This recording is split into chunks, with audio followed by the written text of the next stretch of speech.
Imagina esto. Un hombre nace en las estepas de Persia, antes de que su madre sienta los primeros dolores de parto, antes de que su padre lo sostenga entre sus brazos, antes incluso de que exista el imperio que él va a fundar. Su nombre ya había sido pronunciado, no por un general, no por un oráculo griego ebrio de vapores sulfúricos, sino por el Dios de Israel, escrito en un pergamino, en una ciudad a más de 1000 kilómetros de distancia, 150 años antes de que él naciera. El profeta Isaías escribió estas palabras en el siglo VIII antes de Cristo. Así dice el Señor a su ungido, a Ciro, a quien tomé por la mano derecha para someter ante él a las naciones. Isaías capítulo 45, versículo 1. Él reconstruirá mi ciudad y pondrá en libertad a mis cautivos, no por precio ni por recompensa. Isaías capítulo 45, versículo 13. Un nombre, un mandato, una misión, todo registrado siglo y medio antes de que el hombre existiera, y cuando ese hombre finalmente apareció en la historia, cumplió cada palabra, una.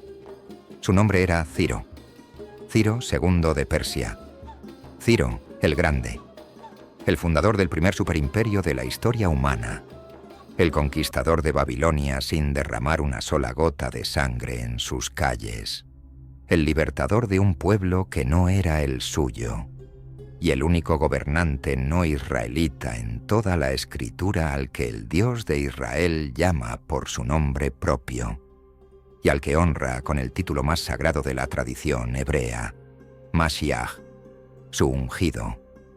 Hoy, en Pueblos de la Biblia, vamos a recorrer la vida de este hombre extraordinario, desde las montañas de Anshan hasta las puertas de Babilonia, desde los pergaminos de Isaías hasta las tablillas de arcilla del Museo Británico, porque la historia de Ciro el Grande no es solo historia antigua, es una de las profecías más verificables y poderosas que jamás haya producido la mente humana o la voz de Dios. Tú decides. Si te apasiona la historia bíblica reconstruida con rigor y emoción, suscríbete a Pueblos de la Biblia, deja tu like y comparte este video con alguien que disfrute de la historia sagrada de verdad. Las imágenes que estás viendo son reconstrucciones artísticas generadas con inteligencia artificial con fines educativos, basadas en evidencia histórica, arqueológica y documental. Para entender a Ciro, debemos primero entender el mundo en que llegó. Y ese mundo, en el año 600 a.C., era un mundo al borde del colapso. El Oriente Medio antiguo era un tablero de ajedrez de civilizaciones en guerra perpetua. Al oeste, Egipto seguía siendo la sombra orgullosa de su antigua gloria, un gigante envejecido que todavía movía ejércitos por el desierto, pero que ya no dictaba el destino de las naciones como en los días de Ramsés. Al norte y al este, el terror encarnado. Asiria había caído apenas unas décadas antes, consumida por su propia crueldad, devorada por la coalición que ella misma había creado con sus atrocidades. Y sobre las ruinas de Asiria, dos nuevas potencias se miraban a los ojos con ambición insaciable. Babilonia al sur, con sus jardines colgantes y sus murallas de 40 metros, gobernada por la dinastía de Nabopolassar y su hijo más famoso, Nabucodonosor II, el hombre que destruiría Jerusalén, quemaría el templo de Salomón y arrastraría al pueblo de Dios al exilio más traumático de su historia. Y al norte, Media, un reino montañés, feroz y expansivo, gobernado por los medos, un pueblo indoeuropeo de jinetes y arqueros que habían sido aliados cruciales en la destrucción de Nínive.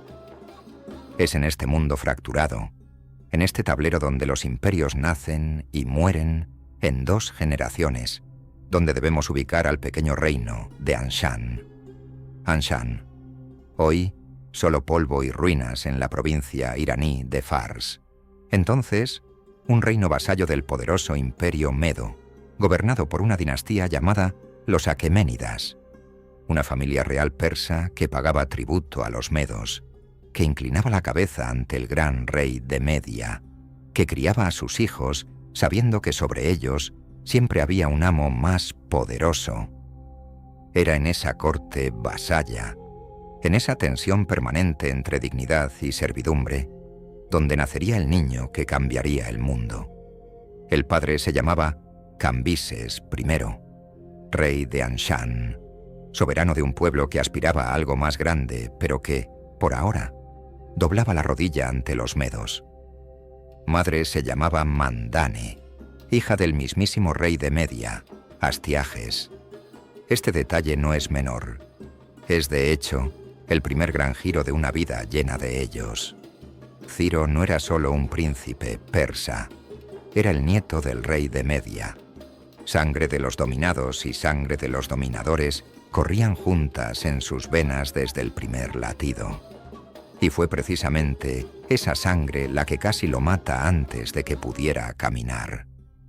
Los historiadores griegos, entre ellos Heródoto, el padre de la historia, quien escribió sobre Ciro con una mezcla de admiración y asombro, nos cuentan una historia que resuena con ecos de otros relatos que conocemos bien. El rey Astiages, abuelo materno de Ciro, tuvo un sueño. No un sueño ordinario de los que se desvanecen con el amanecer, sino uno de esos sueños que en el mundo antiguo eran tratados como mensajes del cosmos, como grietas en el velo entre lo visible y lo invisible. En el sueño, vio que de su hija Mandane brotaba una vid que crecía sin control, que extendía sus ramas verdes y salvajes hasta cubrir toda Asia. Astiages convocó a sus magos, a sus intérpretes de sueños, a los hombres que en la corte meda tenían el oficio solemne y peligroso de leer el lenguaje secreto de los dioses, y ellos le dijeron lo que el rey ya temía escuchar. El hijo de Mandane suplantaría al rey, el nieto destronaría al abuelo. La vid significaba dominación, y esa dominación vendría de su propia sangre. Fue así que Astiages tomó una decisión que los hombres de poder han tomado a lo largo de toda la historia humana, cuando el miedo supera a la razón. Decidió actuar antes de que la profecía se cumpliera. Llamó a uno de sus hombres de confianza, un noble medo llamado Hárpago. Le entregó al recién nacido Ciro y le dio una orden: llévalo a las montañas y que no regrese con vida.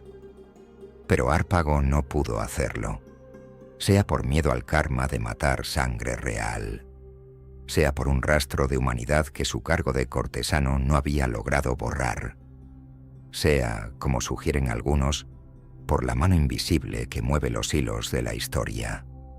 Hárpago entregó al niño no a la muerte, sino a un pastor de las montañas de Media, un hombre simple, un hombre sin nombre en los anales del poder, pero el hombre al que le fue confiada, sin saberlo, la vida del futuro, amo del mundo. El pastor se llamaba Mitridates, y su esposa, según Heródoto, acababa de dar a luz a un bebé que no había sobrevivido. Así que cuando el emisario real depositó al niño Ciro en ese hogar de piedra y paja y humo de leña, la mujer del pastor lo tomó entre sus brazos con la misma naturalidad con que se toman las cosas que el destino nos envía cuando hemos dejado de pedirle, y lo crió como propio. Ciro creció en las montañas, sin palacio, sin tutores reales, sin el peso de la corona sobre su cabeza. Pero hay algo que las montañas enseñan que ningún palacio puede replicar: la realidad. Ciro aprendió a leer el clima en las nubes, a conocer los límites del cuerpo humano en el frío y en el hambre, a ganarse la lealtad de otros niños, no por su apellido, sino por su carácter, y fue precisamente ese carácter lo que lo delató. Heródoto nos cuenta que siendo aún un niño, Ciro fue elegido rey en un juego entre sus compañeros, un juego de niños, pero Ciro lo tomó en serio. Cuando uno de los niños, hijo de un noble medo, se negó a obedecer sus órdenes de juego, Ciro lo hizo azotar.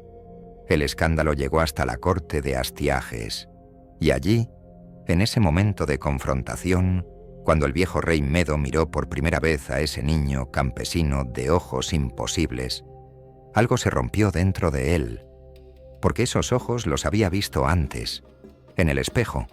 Era su nieto, el niño que había enviado a morir en las montañas, vivo, con la sangre real en los pómulos, con la postura de un príncipe en el cuerpo de un pastor, con el nombre que él mismo nunca había pronunciado en voz alta desde aquella noche: Ciro. Lo que sucedió a continuación nos revela algo fundamental sobre la psicología de Ciro el Grande, incluso en su infancia. Astiages, descubierto el engaño de Hárpago, convocó al noble y lo sometió a un castigo que quita el aliento. Lo invitó a cenar y le sirvió la carne de su propio hijo. Un acto de crueldad digno de las páginas más oscuras de la historia antigua. Pero a Ciro no lo tocó. Quizás porque Astiages creyó que los dioses habían hablado. Quizás porque reconoció que no se puede matar el destino con una espada. Quizás porque, en el fondo de ese corazón de rey envejecido y asustado, había algo que admiraba al niño que había sobrevivido todo lo que él le había lanzado. El caso es que Ciro regresó a Anshan, a su padre Cambises I, a su herencia persa, a su trono legítimo, y mientras crecía en ese trono pequeño, en ese reino vasallo que pagaba tributo a los medos, los engranes de la historia comenzaron a girar. Y aquí es donde la historia de Ciro deja de ser un cuento de supervivencia y se convierte en algo que los teólogos y los historiadores han debatido durante siglos. ¿Fue Ciro simplemente un hombre extraordinariamente talentoso que supo aprovechar las circunstancias de su tiempo? ¿O fue, como escribió Isaías, el instrumento de un propósito que lo precedía y lo excedía? Para responder esa pregunta, debemos seguirlo a la guerra, al primer gran conflicto de su vida, la rebelión que nadie esperaba, la victoria que cambió todo, la guerra contra su propio abuelo. Pero eso lo veremos en un momento, porque antes de ver a Ciro conquistar a los medos, necesitamos entender algo que ningún libro de historia mundana suele explicar. ¿Por qué Dios eligió a este hombre? ¿Qué vio el Dios de Abraham en ese pastor de las montañas, en ese príncipe criado entre cabras y piedras, en ese nieto que sobrevivió la orden de exterminio de su propio abuelo? La respuesta está escrita, en hebreo antiguo, y lleva la firma del profeta que vio todo esto antes de que comenzara. 150 años antes de que Ciro naciera, un profeta en Jerusalén miraba hacia el este y veía lo que ningún ojo humano podía ver, y escribía un nombre que el mundo aún no conocía. Ese profeta era Isaías, y su testimonio cambia todo. Para entender la magnitud de lo que Isaías escribió sobre Ciro, necesitamos detenernos, necesitamos respirar, y necesitamos colocarnos mentalmente en el año 740 a.C. Jerusalén está en pie. El templo de Salomón todavía brilla sobre el monte Moria. El reino de Israel, aunque fracturado desde los días de Roboam, todavía existe sobre la tierra que Dios prometió a Abraham. Asiria es la amenaza del horizonte. Babilonia es apenas un nombre secundario en la política regional. Y Persia ni siquiera existe como potencia. Es una colección de tribus montañesas en el extremo oriental del mundo conocido. Un pueblo sin escritura propia aún, sin ejército unificado, sin nombre en los grandes anales del poder. Y es precisamente aquí, en ese vacío, donde Isaías escribe algo que desafía toda lógica humana. No escribe sobre una nación, no describe un ejército abstracto del Oriente, escribe un nombre propio, singular, específico. Así dice el Señor a su ungido, a Ciro, a quien tomé de la mano derecha para someter ante él a las naciones y desatar el cinto de los reyes. Isaías capítulo 45, versículo 1. Detente aquí, solo un momento, porque lo que acabas de escuchar no es poesía metafórica, no es una predicción vaga del estilo «vendrá un rey del Oriente». Es la mención explícita de un nombre personal, Koresh en hebreo, Cyrus en griego, Ciro en español, de un gobernante que no nacería hasta aproximadamente el año 600 a.C., 140 años después. Los escépticos, por supuesto, tienen una respuesta para esto, y es honesto presentarla. Desde el siglo XVIII, un sector de la Academia Bíblica ha propuesto la teoría del llamado Deutero-Isaías, la idea de que el libro de Isaías fue escrito por al menos dos autores diferentes, y que los capítulos del 40 al 55, donde aparece la mención de Ciro, fueron escritos después del exilio babilónico, cerca del año 550 a.C., cuando Ciro ya era un nombre conocido en el mundo. Es una teoría académicamente seria y debe ser mencionada con respeto, pero también debe ser confrontada con los hechos. El gran rollo de Isaías de Qumrán, descubierto en 1947 entre los rollos del Mar Muerto, es el manuscrito bíblico completo más antiguo jamás encontrado. Fue copiado aproximadamente en el año 125 a.C. y contiene el libro de Isaías completo, los 66 capítulos, como una obra unificada, sin separación entre los supuestos autores. Eso no prueba definitivamente la autoría única, pero sí prueba que para el año 125 a.C., la comunidad judía de Qumrán trataba a Isaías como un libro único, escrito por una sola mano, y el Nuevo Testamento, el Evangelio de Juan, específicamente, cita tanto de la primera como de la segunda sección del libro, atribuyéndolas al mismo profeta. Pero más allá del debate académico, hay algo que los libros de texto no suelen señalar.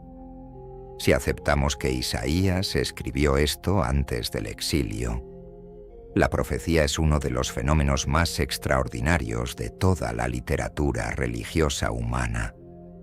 Si aceptamos que fue escrito durante el exilio, sigue siendo un documento extraordinario que confirma la narrativa bíblica sobre Ciro desde la perspectiva del pueblo que vivió su reinado. En cualquier caso, Ciro está en el texto, y el texto predice exactamente lo que Ciro hará. Abriré ante él las puertas dobles. Isaías capítulo 45, versículo 1. Las puertas de Babilonia se abrirían ante Ciro, y según el registro histórico, así fue, literalmente, sin batalla. Iré delante de ti y allanaré los lugares escarpados. Isaías capítulo 45, versículo 2. El camino de Ciro hacia el poder sería extraordinariamente limpio, para lo que era normal en el mundo antiguo. Los tesoros de las tinieblas, las riquezas escondidas en lugares secretos. Isaías capítulo 45, versículo 3.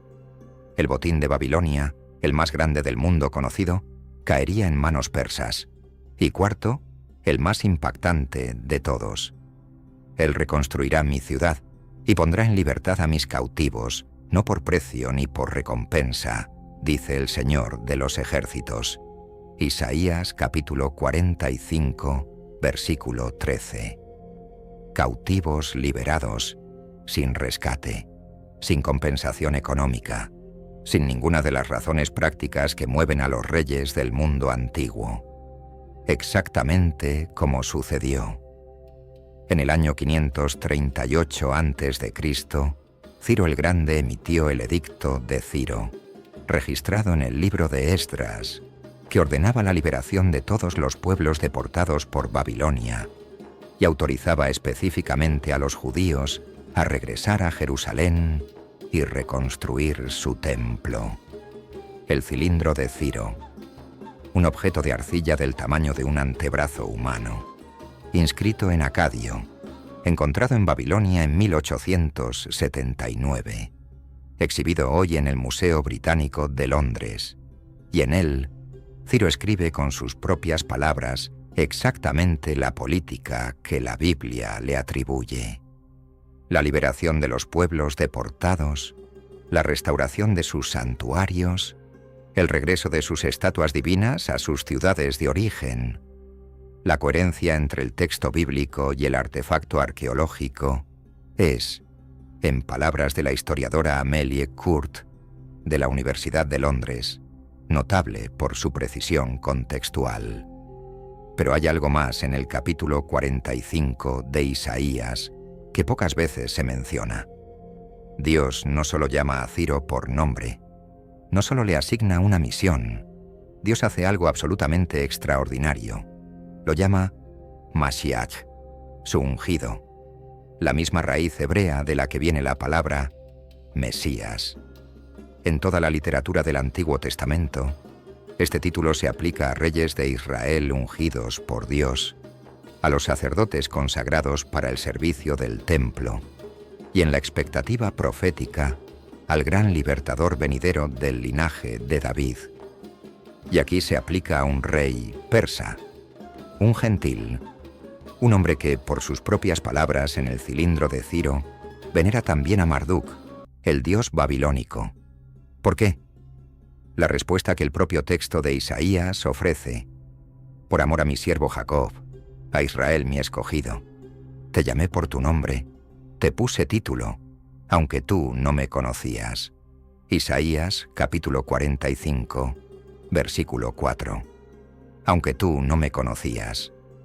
4 palabras que cambian todo el marco de interpretación. Dios no está diciendo que Ciro fue su siervo fiel, está diciendo algo mucho más radical: que la historia puede ser movida por la mano divina, incluso a través de quienes no reconocen esa mano, que los propósitos de Dios no dependen del consentimiento consciente de sus instrumentos. Para que todo esto tenga sentido, para que el edicto de Ciro signifique algo, primero necesitamos entender cómo llegó Ciro al poder. Como un príncipe criado entre pastores, tomó el control del mundo conocido en menos de 20 años. Cómo venció a los medos, a los lidios y a los babilonios uno tras otro, con una eficiencia que sus contemporáneos describían como sobrenatural. Como su carácter, tan diferente al de todos los conquistadores que lo rodeaban, se convirtió en su arma más poderosa, porque la grandeza de Ciro no fue solo estratégica, fue moral. El año es aproximadamente 553 a.C. Ciro lleva varios años en el trono de Anshan. Ha heredado de su padre Cambises, primero un pueblo orgulloso pero sometido, un ejército competente pero pequeño, una corona que brilla, pero bajo la sombra permanente del gran rey de Media. Y esa sombra tiene nombre: Astiages, su abuelo, el hombre que ordenó su muerte cuando era un recién nacido, el hombre que luego lo perdonó, quizás porque creyó que lo había domesticado, que un niño criado entre pastores nunca tendría el temperamento de un conquistador. Astiages se equivocó. La chispa de la rebelión la encendió, según Heródoto, el hombre que había sobrevivido el peor castigo imaginable y que llevaba décadas esperando su momento de venganza: Hárpago, el noble medo al que Astiages sirvió la carne de su propio hijo como castigo por no matar al bebé Ciro.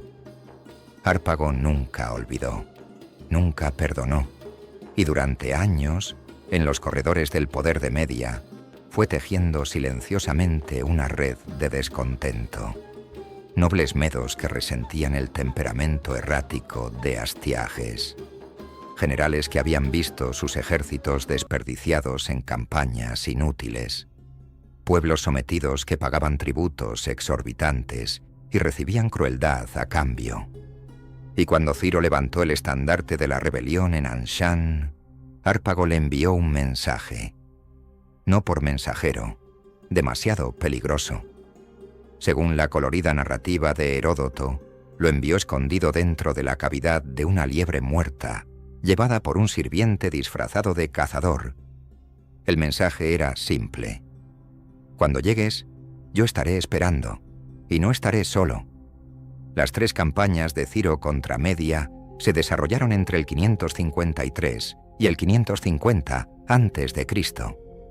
3 años. En el mundo antiguo, 3 años no es tiempo suficiente para conquistar un imperio, a menos que ese imperio ya esté cayendo desde adentro, y el de Astiages lo estaba. La traición de Hárpago fue el detonador. Cuando los ejércitos se enfrentaron en la batalla decisiva, las tropas medas no pelearon. Los generales que Astiages había enviado a destruir a su nieto simplemente cruzaron las líneas y se unieron al ejército persa. Astiages fue capturado, no ejecutado, no torturado, no exhibido en cadenas.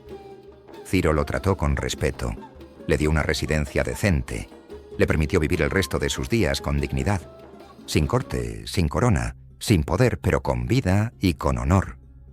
Este momento, este acto de clemencia hacia el hombre que había ordenado su muerte al nacer, no fue solo misericordia personal, fue política de Estado.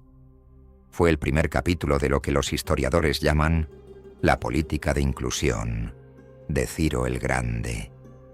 La idea radical de que los vencidos son más útiles integrados que humillados, que los pueblos conquistados son más estables cuando se respetan sus dioses, sus costumbres y su dignidad que cuando se aplastan. Este principio cambiaría la historia del mundo. Con Media caída, Ciro era ahora el rey de los persas y los medos, y el mundo lo notó.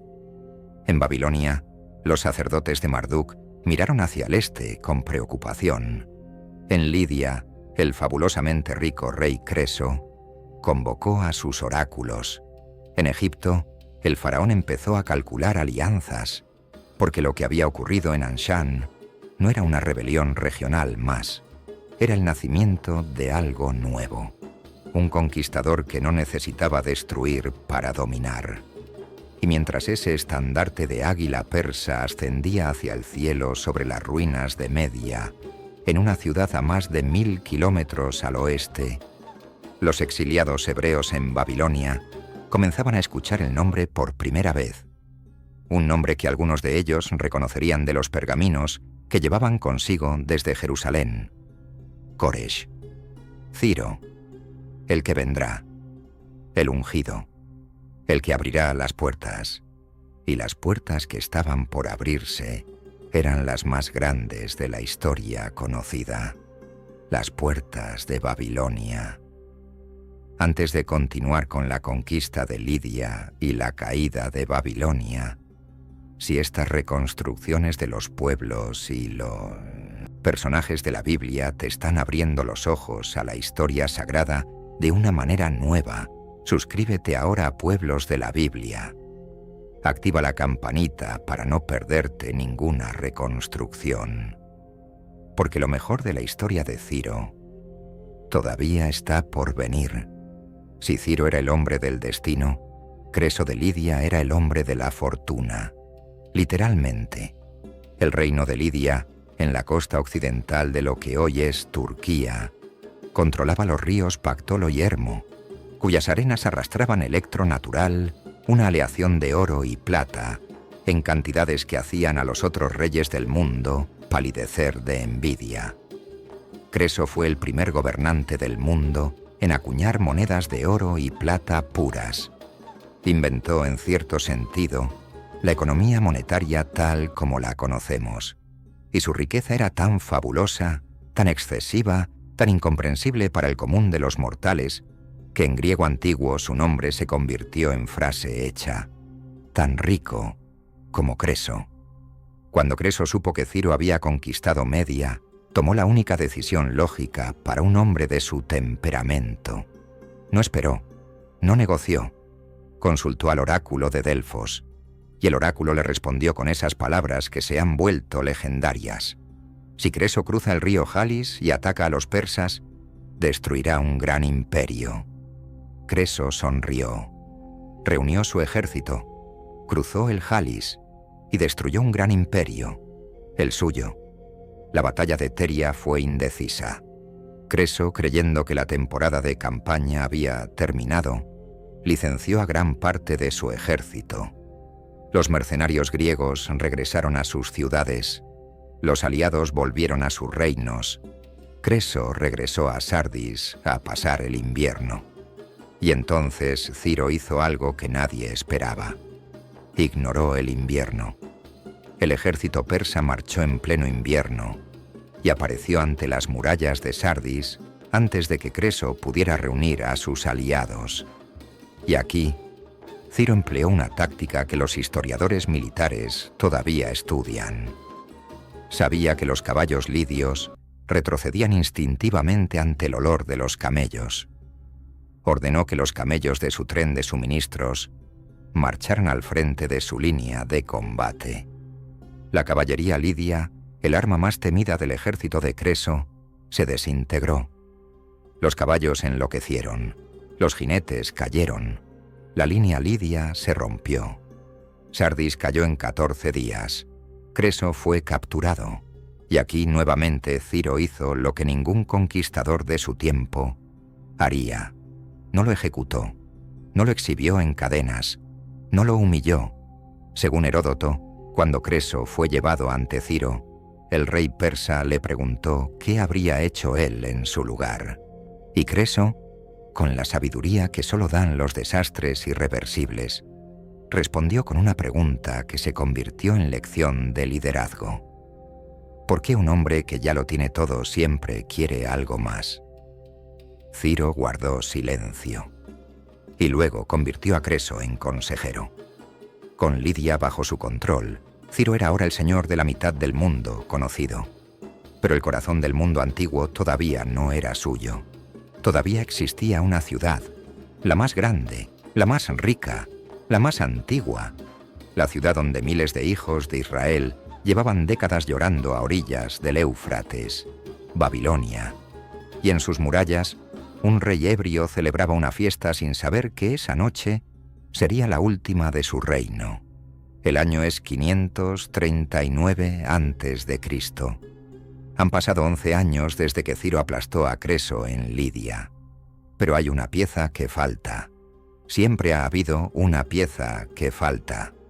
Babilonia.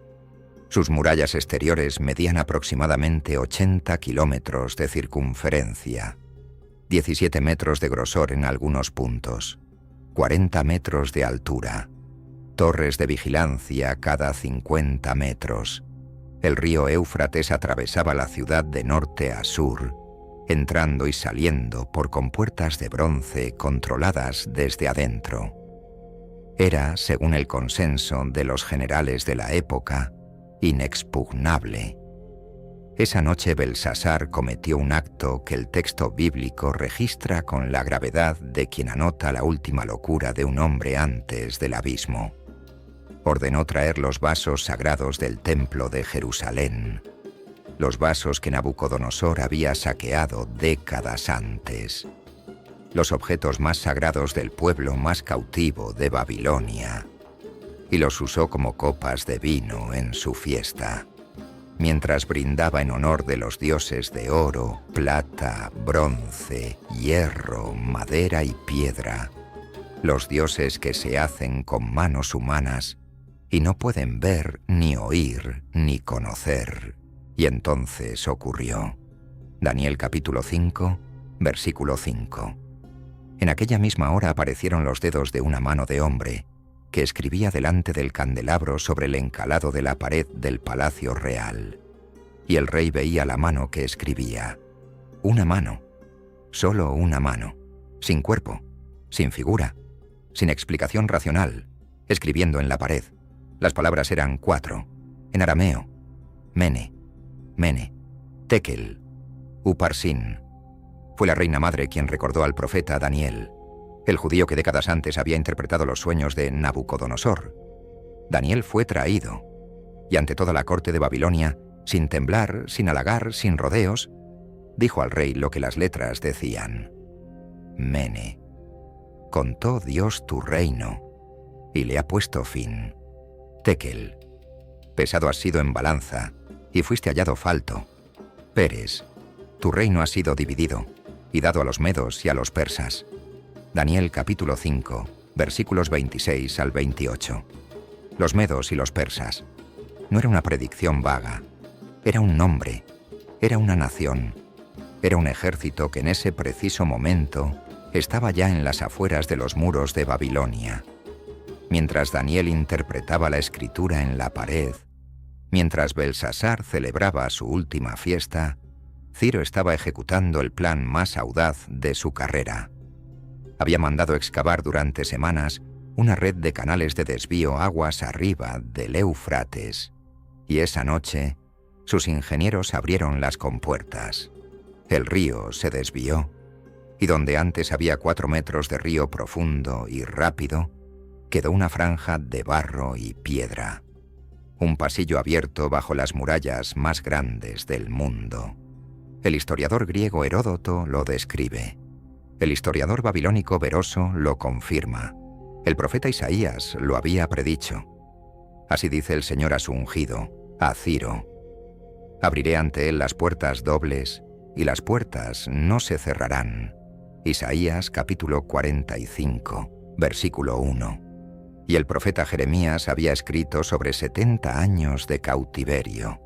Era el año 539. Los primeros deportados habían llegado en el 605 a.C. 66 años de cautiverio. Casi 70. El número que Jeremías había escrito. La conquista de Babilonia por Ciro el Grande fue una de las transiciones de poder más pacíficas de toda la historia antigua. No hubo masacre en las calles, no hubo incendio de templos, no hubo deportación masiva. El cilindro de Ciro lo confirma. Ciro entró a Babilonia en paz, prohibió a sus tropas aterrorizar a la población.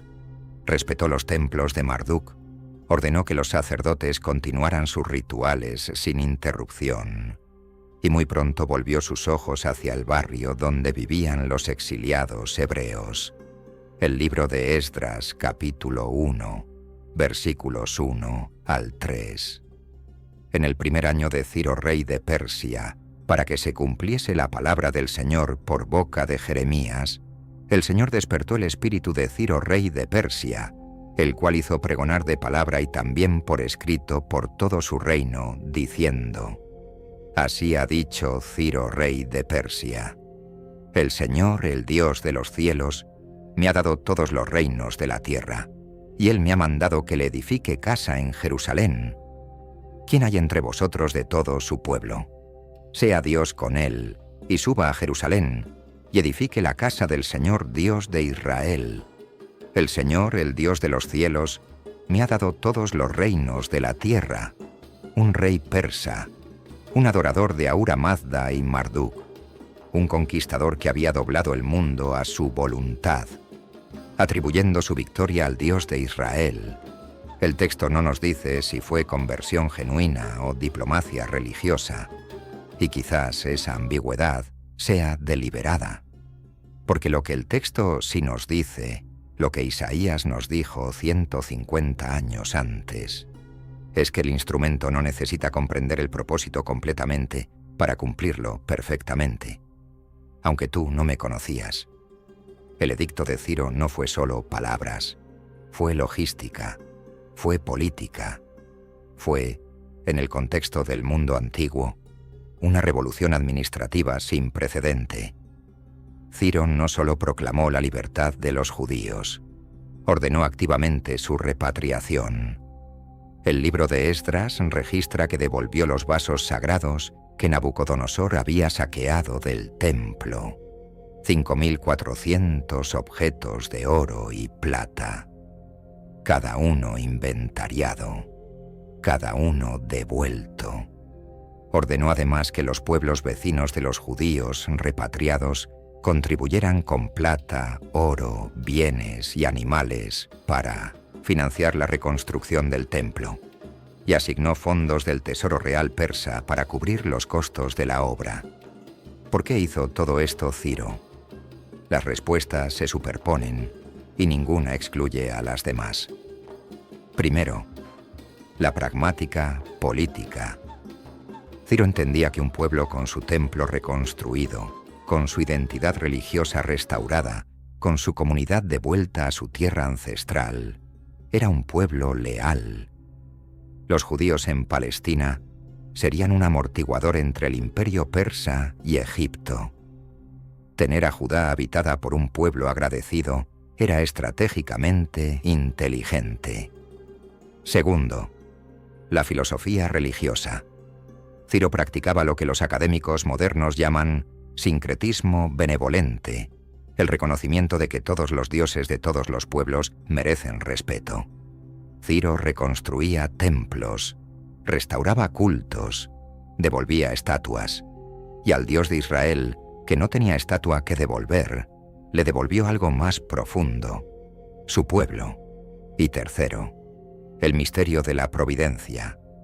Porque cuando lees el libro de Esdras y encuentras a Ciro diciendo, «El Señor Dios de los cielos me ha mandado», cuando lees el cilindro de Ciro y encuentras al rey atribuyendo sus victorias a fuerzas divinas, cuando lees a Isaías nombrando a este hombre un siglo y medio antes de su nacimiento, algo se acumula, no una prueba matemática, no un argumento que cierre todas las puertas al escepticismo, sino la coherencia entre lo que fue escrito, lo que fue vivido y lo que fue recordado.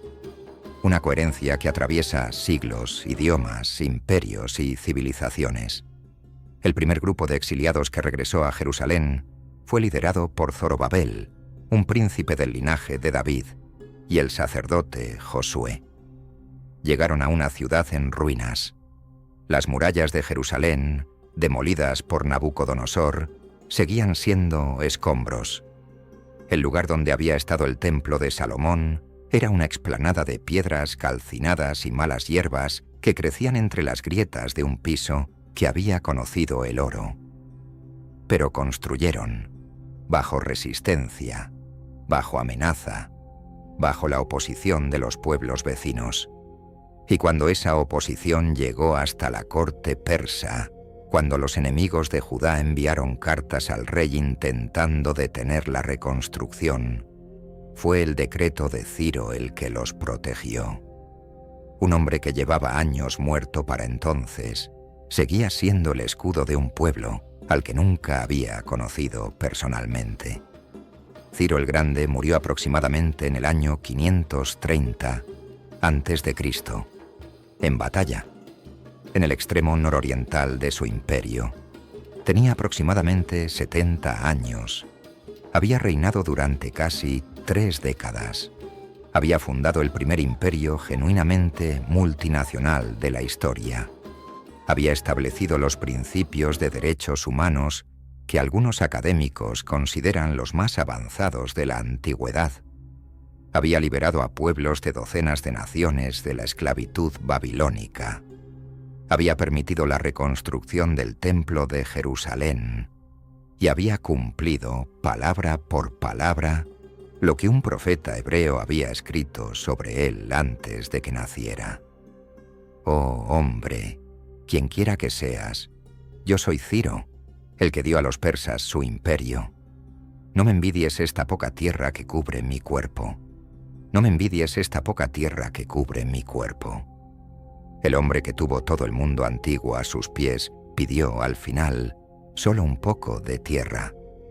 Y la historia le dio algo infinitamente más grande: inmortalidad. No la inmortalidad del oro o del mármol, la inmortalidad de los textos. El único conquistador del mundo antiguo cuyo nombre aparece en la Biblia Sagrada, pronunciado directamente por el Dios de Israel. El único no israelita llamado Mashiach, el ungido, en toda la extensión del Antiguo Testamento. Hemos recorrido un camino extraordinario, desde las montañas de Anshan, donde un pastor y su esposa alzaron a un bebé condenado, desde las salas de un rey medo, donde el miedo a una profecía intentó apagar una vida antes de que comenzara, desde los campos de batalla de Media y Lidia, donde un príncipe de pastores aprendió que la lealtad se gana antes de que la batalla comience, hasta las puertas de Babilonia que se abrieron sin espada, y los barrios de exiliados hebreos que escucharon por primera vez en décadas la palabra que lo cambia todo. Casa. ¿Qué nos dice la historia de Ciro el Grande a nosotros hoy?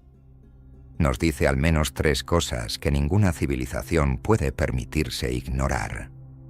La primera, que la historia tiene dirección, no el caos aleatorio de fuerzas ciegas, sino una dirección, una arquitectura invisible que a veces se hace visible cuando un nombre escrito en un pergamino aparece 150 años después en la firma de un edicto real. Sea que ese arquitecto se llame Providencia, Dios, o el largo arco de la justicia, el fenómeno Ciro nos obliga a contemplar que algunas coincidencias son demasiado precisas para ser accidentales. La segunda, que el bien puede venir de donde menos lo esperamos. El libertador de Israel no fue un rey israelita, no fue un profeta, no fue un sacerdote, fue un persa, un hombre de otra fe, un conquistador de otro pueblo. Y esto nos recuerda que Dios, si es quien dice ser, no está contenido en nuestras categorías, que la gracia no respeta nuestros organigramas institucionales, que la liberación puede llegar en formas que no reconocemos hasta que ya estamos libres. Y la tercera, la más personal, que las palabras escritas en fe sobreviven a los imperios que intentan silenciarlas. Nabucodonosor quemó el templo, destruyó Jerusalén, deportó al pueblo, y las palabras de Isaías sobrevivieron el viaje en los brazos de los exiliados.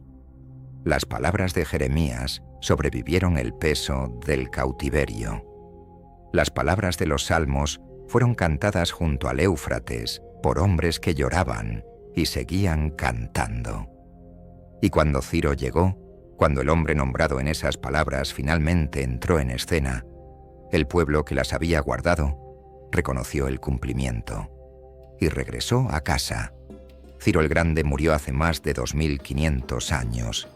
Su tumba en Pasargadae sigue en pie. Su cilindro de arcilla sigue en el Museo Británico. Su nombre sigue en el libro de Isaías. Su decreto sigue en el libro de Esdras. Y el pueblo que él liberó sigue en la tierra que él les permitió reclamar. No porque Ciro fuera más sabio que todos los reyes de la historia. No porque fuera más poderoso. No porque supiera más. Sino porque, en un momento crucial de la historia humana, tuvo la humildad extraordinaria, rara entre los poderosos, de ser instrumento de algo más grande que él mismo. Aunque tú no me conocías, yo te llamé por tu nombre. Eso es pueblos de la Biblia. No solo arqueología, no solo historia antigua, sino la convicción de que los textos que sobrevivieron imperios todavía tienen algo que decirle a este mundo. Que la historia de Ciro, del niño que sobrevivió su propia condena a muerte, del príncipe que creció entre pastores, del rey que conquistó el mundo y luego lo abrió, no ha terminado de hablar. Si este viaje encendió algo en ti, suscríbete a Pueblos de la Biblia, activa la campanita, porque el próximo pueblo que vamos a visitar también fue profetizado, también fue destruido, también fue restaurado, y su historia es, si cabe, todavía más extraordinaria. Hasta la próxima reconstrucción. Shalom.